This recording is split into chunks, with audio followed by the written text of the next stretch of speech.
കണ്ണൂരിൽ CPM-നെ പ്രതിക്കൂട്ടിലാക്കുന്ന വിവാദങ്ങൾ പൊട്ടിപ്പുറപ്പെട്ടതോടെ സ്വയം പരിച നീട്ടി പാർട്ടി ജില്ലാ നേതൃത്വം. പഴിയെല്ലാം മാധ്യമങ്ങൾക്കാണ്.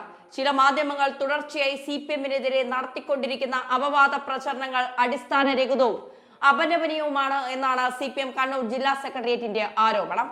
കൊട്ടേഷൻകാരെ സഹായിക്കുകയോ സംരക്ഷിക്കുകയോ ചെയ്യുന്ന പാർട്ടിയല്ല CPM. എന്നിട്ടും കൊട്ടേഷൻകാരുടെ പാർട്ടിയാണ് CPM എന്നും അവരെ സഹായിക്കുന്നവരാണ് CPM സംസ്ഥാന കമ്മിറ്റി അംഗമായ P ജയരാജനും ജില്ലാ കമ്മിറ്റി അംഗമായ M ഷാജറും എന്നുള്ള വ്യാജ വാർത്തകളാണ് ചില മാധ്യമങ്ങൾ പ്രചരിപ്പിക്കുന്നത്. ഇത്തരം പ്രചരണങ്ങൾ അടിസ്ഥാനരഹിതമാണ്. ഈ പ്രചരണങ്ങളിൽ പാർട്ടി പ്രവർത്തകരും ബഹുജനങ്ങളും കുടുങ്ങിപ്പോകരുതെന്നും ജാഗ്രത വേണമെന്നുമാണ് CPM-ന്റെ അഭ്യർത്ഥന. പാർട്ടി മെമ്പർഷിപ്പ് പുതുക്കാത്തതിനെ തുടർന്ന് CPM-ൽ നിന്നും ഒഴിവായ മനു തോമസ് CPM നേതാക്കൾക്കെതിരെ നടത്തിക്കൊണ്ടിരിക്കുന്ന തെറ്റായ പ്രചാരണ വേല അപലപനീയമാണ്. അത് ജനങ്ങൾ തിരിച്ചറിയണമത്രേ. സോഷ്യൽ മീഡിയയിലൂടെ ഭീഷണിയുടെ സ്വരത്തിൽ കൊട്ടേഷൻകാരായ ചിലർ നടത്തുന്ന പ്രതികരണങ്ങൾ പ്രതിഷേധാർഹവും സമൂഹം അംഗീകരിക്കാത്തതുമാണ്.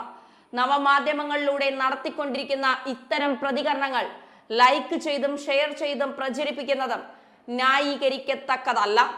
നവമാധ്യമങ്ങളിൽ പാർട്ടിയുടെ വക്താക്കളായി പ്രവർത്തിക്കുവാൻ കൊട്ടേഷൻ സംഘങ്ങളെ പാർട്ടി ചുമതലപ്പെടുത്തിയിട്ടുമില്ല.